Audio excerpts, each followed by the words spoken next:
నుంచి ఎదురు చూస్తున్నటువంటి ఇల్లు కోసం మన ముఖ్యమంత్రి రేవంత్ రెడ్డి సార్ గారు మా కళ నేర్చుకున్నందుకు ధన్యవాదాలు తెలియజేసుకుంటున్నాను.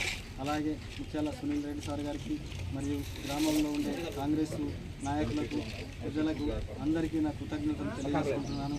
నేను ఇల్లు కట్టుకుంటానో లేనో అనుకున్న తరుణంలో నాకు రేవంత్ రెడ్డి ముఖ్యమంత్రి సార్ ఇల్లు మంజూరు చేయడం కట్టుకోవడానికి తర్వాత బేస్మెంట్ అయిన తర్వాత ₹1,00,000 కూడా మాకు అకౌంట్లోకి రావడం జరిగింది సోమవారం నాడు.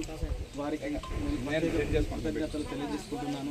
మరి నాయకులు గ్రామంలో ఉన్న ప్రతి ఒక్కరికి పేరు పేరున నేను కృతజ్ఞతలు తెలియజేసుకుంటున్నాను. జై కాంగ్రెస్, జై కాంగ్రెస్.